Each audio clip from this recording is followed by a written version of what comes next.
Henry machinda khonjel thoktana solai. Thoi.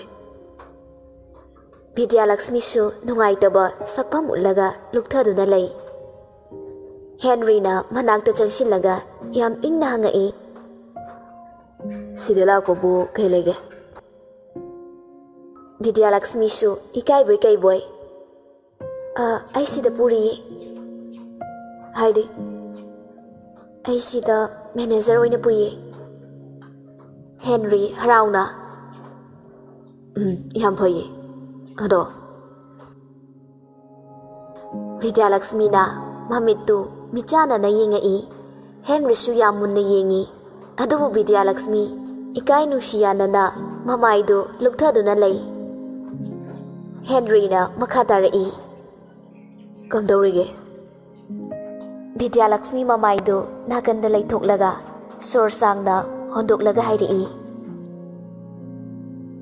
Khangdreda ai kay haidoino. Nungai haidoira, nungai te haidoira. Daria ai kyan tadeda. Henry yam khangning na. Kaidorage nang mayek seng hayo. Ado yung palaba natro nang. Wahay do tabada Divyalaxmi mamitu haifet Henry da yengai. Yung pan ba? Ay gipunsida ado tamlamdre. Henry ngakna. Kaino nang shaniga. Wado loidringay Divyalaxmi na kumai. Maga iga luhong na batorami. Ado madi.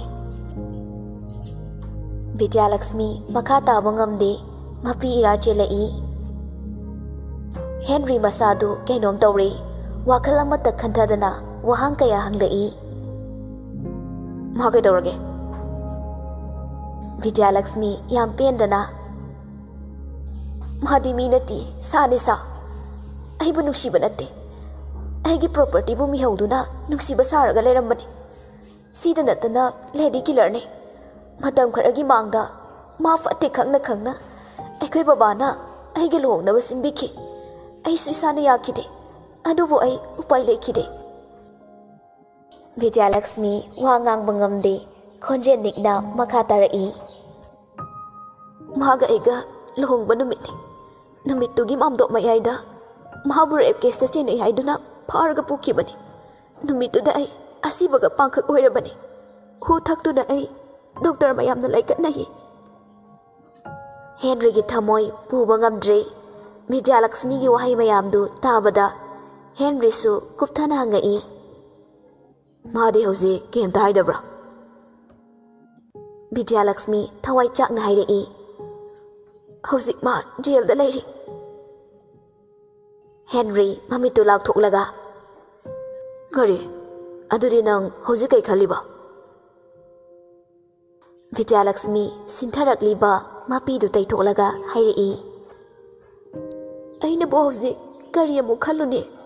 Dari, ai sihinga basu sibaga pangkak oirabani. Henry su lepa laite.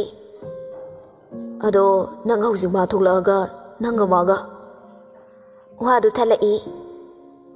Dari, yari tokpiro. Magi wase. Dari na hangaktoriba wado ay sukhangi. Mana phana halaktuna su aina mabu amuk hana yengba haidudi mapoksi magi oiraroidabani. Adudi nang ay yung palaroige leple. Henry nungaitana kapli tawraga. Thoi, kaigino? Nang na aduk waba polumama na tuamta pudu na layriba kahige ingonda ingit ama fawba khangalaktriba. Divyalaxmi mamitu pendaba nungaitabagi midyeng amaga loinana yengduna hairai. Ai kayar kanna ingit pinabo nakibani. Adubu phatrabi aigi phattabagi pap mayamsina aigi khongse thawri thuduna chen mangam kide. Maram sina ay ika iki pumnamak thadoktuna nangi nakta lakpadadi nangdi. Asi haiduna Divyalaxmi kapai.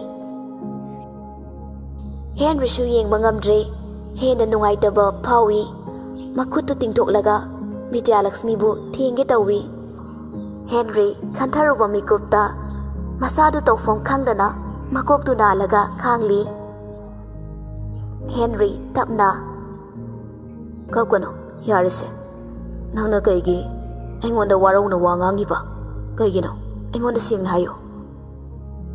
Divyalaxmi makha tarai nongma numit ama ai nangi nakta laki aina lankiba pumnamak ngakpinaba haiduna numituda aigi awaba pumnamak koklani khanjakibani adubu madugi wana tainabada nangdi thoi makha taro nangi lohongba numitki jatra tawduna yaifaba numit oirammi aigi thamoisu machet tana kaikhiye.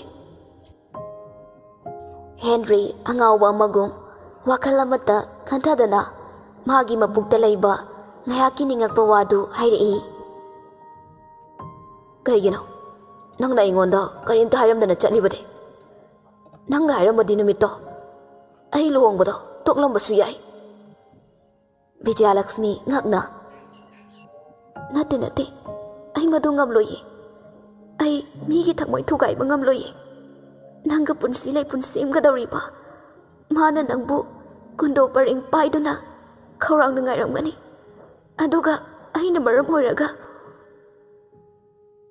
Divyalaxmi masadu nungaitana amuksu makha tarai ai adumba tawgedi punsida khalude. Ngasai makai anido wakal amada leiringai kadaidano kana lei khangdabani haujikta gyan lai akoibadu migi mi ngakta ngaibadu urai. Henry masadu sorsang na hondoklaga yam ingna hairei. Lo Divyalaxmi ngakna ha. Henry amuksu makha tarai lo mafam amada phamaga oina wari sase sida nungaite. Divyalaxmi di masadu ngakna tingak yengduna lei waga mata ngangde. Henry su makha taruba leitana Divyalaxmi gi makhuttu ta pairaga chingduna beng manungdagi thorai.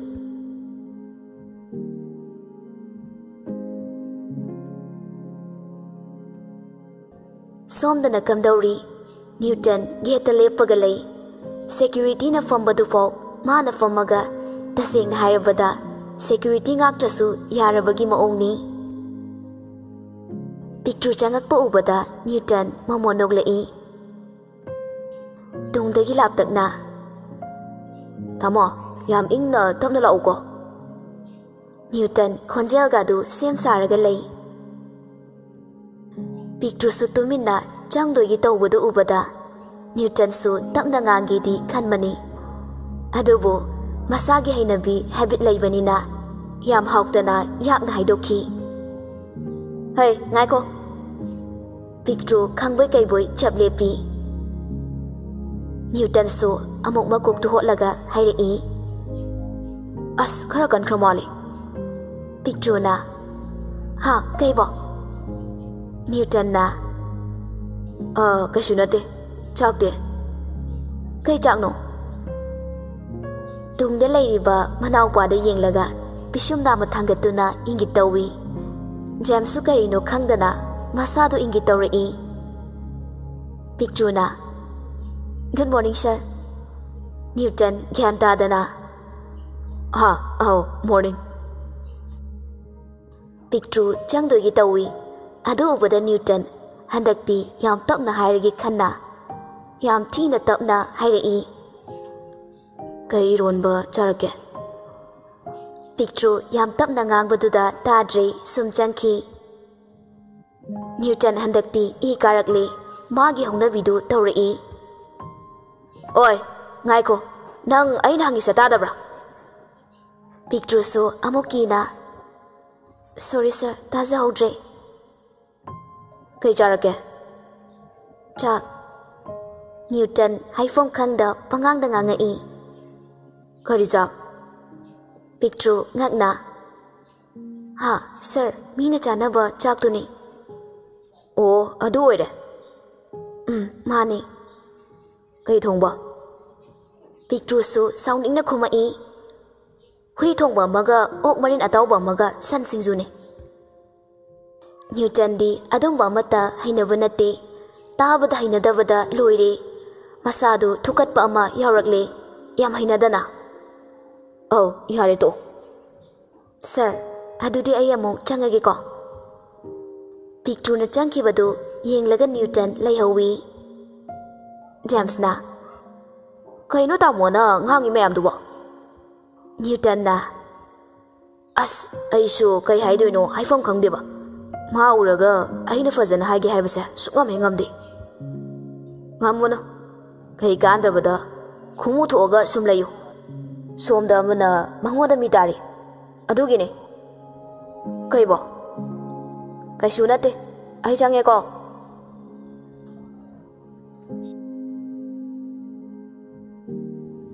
ꯑꯁꯨꯝꯅ ꯀ꯭ꯂꯥꯁꯁꯨ ꯍꯧꯈ꯭ꯔꯦ ꯊꯦꯝꯕꯤꯅ ꯚꯥꯏ ꯀꯩꯗꯧꯔꯒꯦ ꯅꯪ ꯅꯁꯥ ꯅꯨꯡꯉꯥꯏꯇꯕ꯭ꯔꯣ ꯄꯤꯛꯇ꯭ꯔꯨꯅ ꯈꯪꯗꯤꯌꯦ ꯚꯥꯏ ꯏꯁꯥꯁꯦ ꯏꯍꯩ ꯍꯩꯅꯤꯡꯗꯦꯕ ꯀꯩꯗꯧꯔꯤꯅꯣꯕ ꯈꯪꯗꯦꯗ ꯑꯩꯁꯨ ꯑꯁꯨꯝꯅ ꯀ꯭ꯂꯥꯁꯁꯨ ꯃꯊꯪ ꯃꯊꯪ ꯍꯧꯈ꯭ꯔꯦ ꯕ꯭ꯔꯦꯛꯀꯤ ꯃꯇꯝꯅꯤ ꯅ꯭ꯌꯨꯇꯟ ꯃꯄꯥꯟꯗ ꯐꯝꯗꯨꯅ ꯄꯤꯛꯇ꯭ꯔꯨ ꯍꯣꯏ ꯊꯣꯛꯂꯛꯄ ꯌꯦꯡꯗꯨꯅ ꯂꯩꯔꯤ ꯅ꯭ꯌꯨꯇꯟ ꯃꯃꯤꯠꯇꯨ ꯏꯃꯨ ꯉꯥꯡꯉꯒ ꯁꯣꯜꯂꯛꯏ ꯄ꯭ꯔꯤꯟꯁꯤꯄꯥꯜ ꯑꯣꯏꯔꯦꯅ ꯑꯗꯨꯛ ꯅꯥꯄꯜ ꯀꯥꯕ ꯃꯈꯨꯠꯇ ꯄꯋꯥꯔ ꯄꯥꯏꯔꯦꯅ ꯁꯤꯖꯤꯟꯅꯅꯤꯡꯕ ꯃꯑꯣꯡꯗ ꯁꯤꯖꯤꯟꯅꯕ ꯃꯥꯅ ꯑꯩꯕꯨ ꯀ꯭ꯂꯥꯁ ꯆꯦꯟꯖꯀ ꯇꯧꯍꯟꯕ ꯈꯪꯅꯤꯗꯅ ꯅ꯭ꯌꯨꯇꯟ ꯍꯦꯟꯅ ꯁꯥꯎꯅꯤꯡꯕ ꯍꯦꯟꯔꯤꯗ ꯁꯤꯡꯅꯕ ꯍꯦꯟꯅ ꯊꯝꯈ꯭ꯔꯦ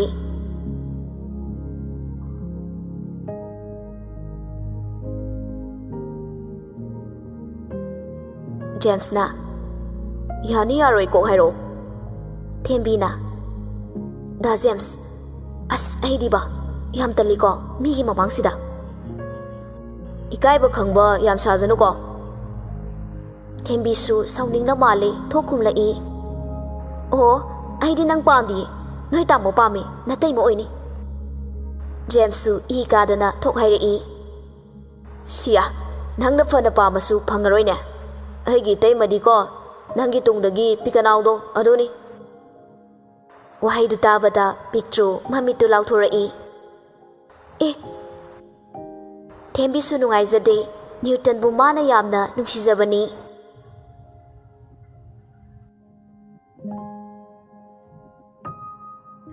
ꯀ꯭ꯂꯥꯁꯇꯨ ꯃꯊꯪ ꯃꯊꯪ ꯂꯣꯏꯔꯒ ꯁꯨꯇꯤ ꯊꯥꯔꯦ ꯊꯦꯝꯕꯤꯒ ꯄꯤꯛꯇ꯭ꯔꯨꯒꯁꯨ ꯊꯣꯛꯂꯛꯄꯗꯨ ꯎꯕꯗ ꯅ꯭ꯌꯨꯇꯟꯅ ꯑꯉꯥꯡ ꯃꯆꯥ ꯄꯤꯛꯇ꯭ꯔꯨꯁꯨ ꯅ꯭ꯌꯨꯇꯟ ꯂꯥꯛꯄꯗꯨ ꯉꯥꯏꯔꯒ ꯂꯩ ꯑꯗꯨꯒ ꯃꯆꯤꯟꯗ ꯁꯣꯜꯂꯛꯏ ꯚꯥꯏ ꯑꯃꯨꯛ ꯂꯥꯛꯏ ꯃꯁꯤ ꯐꯨꯑꯣꯅꯒ ꯍꯥꯏꯔꯗꯤ ꯐꯖꯅ ꯐꯨꯅꯤꯕꯨ ꯊꯦꯝꯕꯤ ꯃꯆꯤꯟꯗ ꯅꯣꯛꯐꯦꯠ ꯇꯧꯔꯤ ꯊꯃꯣꯏꯗꯗꯤ ꯅꯨꯡꯉꯥꯏꯖꯗꯦ ꯅ꯭ꯌꯨꯇꯟꯅ ꯅꯪꯒꯤ ꯐꯣꯟꯗꯣ ꯑꯩꯈꯣꯏ ꯆꯠꯂꯒ ꯂꯩꯔꯨꯔꯁꯤ ꯅꯪꯒꯤ ꯑꯄꯥꯝꯕꯗꯣ ꯈꯜꯂꯣ ꯄꯤꯛꯇ꯭ꯔꯨ ꯃꯃꯤꯠꯇꯨ ꯂꯥꯎꯊꯣꯛꯂꯒ ꯊꯦꯝꯕꯤꯗ ꯌꯦꯡꯉꯛꯏ ꯊꯦꯝꯕꯤ ꯃꯄꯤ ꯏꯔꯥ ꯆꯦꯟꯗꯨꯅ ꯂꯩꯔꯝꯃꯤ ꯑꯗꯨꯕꯨ ꯄꯤꯛꯇ꯭ꯔꯨꯗꯤ ꯀꯌꯥ ꯊꯣꯏꯅ ꯈꯜꯂꯨꯗꯦ ꯅ꯭ꯌꯨꯇꯟꯅ ꯇꯥꯗ꯭ꯔꯣ ꯄꯤꯛꯇ꯭ꯔꯨꯅ ꯁꯔ ꯑꯩ ꯇꯜꯂꯦ ꯅ꯭ꯌꯨꯇꯟꯅ ꯑꯩꯅ ꯑꯃ ꯍꯦꯛꯇ ꯂꯩꯔꯒ ꯅꯪꯅ ꯑꯃꯨꯛ ꯄꯥꯝꯗ꯭ꯔꯗꯤ ꯀꯩꯒꯤ ꯐꯣꯟꯅꯣ ꯁꯔ ꯑꯩ ꯄꯥꯝꯗꯦ ꯂꯩꯕꯤꯅꯨ ꯅꯪ ꯐꯣꯟ ꯄꯥꯏꯗꯕ ꯌꯥꯔꯣꯏꯌꯦ ꯀꯩꯒꯤꯅꯣ ꯑꯩ ꯉꯝꯃꯣꯏꯌꯦ ꯌꯥꯗ ꯌꯥꯔꯣꯏꯌꯦ ꯅꯪ ꯅꯇꯣꯝꯇ ꯇꯜꯂꯁꯨ ꯊꯦꯝꯕꯤꯒ ꯅꯣꯏꯅꯤ ꯆꯠꯂꯨꯁꯤ ꯄꯤꯛꯇ꯭ꯔꯨ ꯀꯩ ꯍꯥꯏꯒꯗꯕꯅꯣ ꯍꯥꯏꯕ ꯉꯝꯗ꯭ꯔꯦ ꯀꯤꯕꯅ ꯋꯥ ꯐꯥꯎꯕ ꯉꯥꯡꯕ ꯉꯝꯗ꯭ꯔꯦ ꯊꯦꯝꯕꯤꯅ ꯁꯔ ꯑꯩ ꯌꯥꯔꯣꯏꯌꯦ ꯕꯁ ꯀꯀꯥꯅ ꯉꯥꯡꯅꯤꯡꯉꯦ ꯂꯥꯛꯑꯣ ꯑꯩ ꯐꯅꯕ ꯍꯥꯏꯅꯒꯦ ꯑꯁꯤ ꯍꯥꯏꯔꯒ ꯅ꯭ꯌꯨꯇꯟꯅ ꯅꯝꯗꯅ ꯑꯅꯤꯗꯨ ꯃꯥꯒꯤ ꯕꯨꯂꯦꯠꯇꯨꯗ ꯇꯣꯡꯅꯕ ꯄꯨꯔꯛꯏ ꯄꯤꯛꯇ꯭ꯔꯨꯅ ꯚꯥꯏ ꯅꯪ ꯃꯌꯥꯏ ꯇꯣꯡꯉꯣ ꯊꯦꯝꯕꯤ ꯁꯨꯛꯂꯒ ꯉꯝꯔꯣꯏ ꯆꯣ ꯅꯪ ꯇꯣꯡꯉꯣ ꯄꯤꯛꯇ꯭ꯔꯨ ꯌꯥꯝ ꯍꯩꯅꯗꯅ ꯑꯩꯗꯤ ꯁꯤꯅꯤꯡꯉꯤꯍꯦ ꯃꯁꯤꯕꯨ ꯀꯩ ꯀꯣꯛꯅꯣ ꯈꯪꯗꯦꯕ ꯃꯥꯒꯤꯁꯦ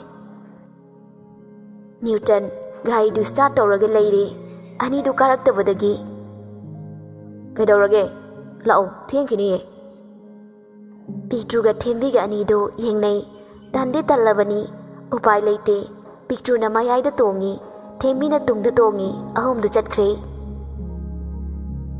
ꯐꯣꯟ ꯌꯣꯟꯕ ꯗꯨꯀꯥꯟ ꯑꯃꯗ ꯒꯥꯔꯤꯗꯨ ꯈꯥꯝꯃꯤ ꯑꯗꯨꯒ ꯐꯣꯟꯗꯨ ꯈꯜꯍꯜꯂꯤ ꯈꯜꯂꯣ ꯑꯃ ꯁꯔ ꯂꯩꯅꯨꯕ ꯑꯩꯈꯣꯏ ꯃꯃꯥꯅ ꯆꯩꯅꯦꯕ ꯂꯣꯟꯅ ꯄꯥꯏꯌꯨ ꯈꯪꯍꯟꯒꯅꯨ ꯄꯤꯛꯇ꯭ꯔꯨ ꯌꯥꯝ ꯇꯟꯅ ꯑꯃꯨꯛ ꯐꯥꯔꯗꯤ ꯐꯥꯔꯁꯨ ꯑꯃꯨꯛ ꯂꯩꯅꯤ ꯂꯧꯔꯁꯦ ꯈꯨꯗꯛꯇ ꯁꯤꯝꯒ ꯂꯣꯏꯅ ꯇꯥꯟꯊꯣꯛꯏ ꯄꯤꯛꯇ꯭ꯔꯨꯁꯨ ꯂꯧꯗ ꯌꯥꯗꯕꯒꯤ ꯂꯧꯔꯦ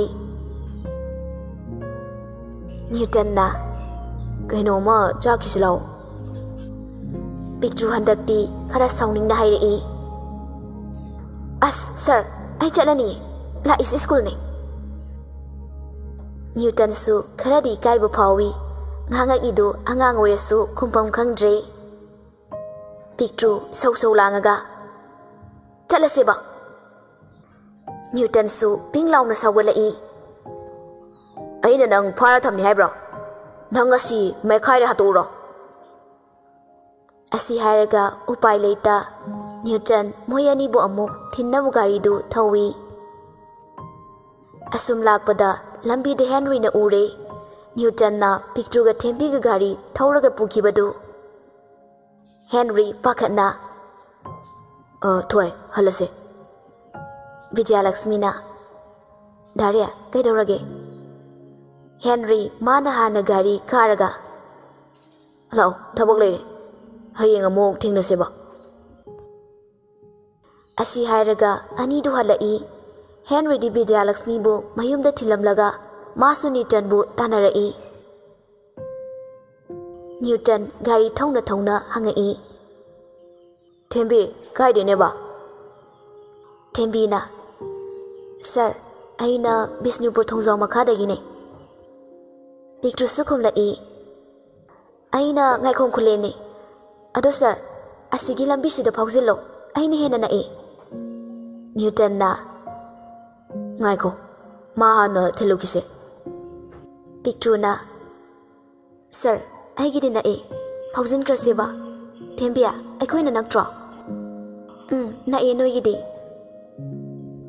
ꯅ꯭ꯌꯨꯇꯟꯅ ꯑꯅꯤꯗꯨꯒꯤ ꯋꯥꯗꯨ ꯌꯩꯊꯠꯂꯛꯏ ꯌꯥꯔꯦ ꯅꯛꯀꯦꯔꯥ ꯅꯛꯑꯣꯏꯒꯦꯔꯥ ꯊꯦꯝꯕꯤ ꯍꯥꯟꯅ ꯊꯤꯟꯕꯤꯔꯣꯁꯤ ꯑꯗꯨꯒ ꯅꯪ ꯑꯃꯨꯛ ꯊꯤꯟꯅꯤ ꯄꯤꯛꯇ꯭ꯔꯨ ꯄꯥꯈꯠꯅ ꯁꯔ ꯑꯗꯨꯗꯤ ꯑꯩꯈꯣꯏ ꯉꯥꯏꯈꯣꯡ ꯄꯥꯔꯀꯤꯡꯗꯒꯤ ꯆꯠꯈ꯭ꯔꯒꯦ ꯑꯗꯨꯋꯥꯏꯗ ꯈꯥꯝꯕꯤꯌꯨ ꯅ꯭ꯌꯨꯇꯟ ꯍꯟꯗꯛꯇꯤ ꯈꯣꯟꯗꯨ ꯈꯜꯂꯞꯅ ꯍꯣꯏ ꯀꯩꯅꯣꯅꯦ ꯃꯁꯤ ꯑꯩꯅ ꯐꯥꯒꯦ ꯍꯥꯏꯕ꯭ꯔꯣ ꯅꯪ ꯑꯩꯅ ꯀꯩꯁꯨ ꯐꯥꯔꯣꯏꯌꯦ ꯃꯥ ꯍꯥꯟꯅ ꯊꯤꯟꯕꯤꯁꯤ ꯊꯦꯝꯕꯤꯒꯤ ꯃꯃꯥꯗꯣ ꯃꯁꯥꯁꯨ ꯅꯨꯡꯉꯥꯏꯇꯦ ꯍꯥꯏꯕꯅꯤ ꯀꯩꯅꯣ ꯈꯪꯗꯦꯃꯤ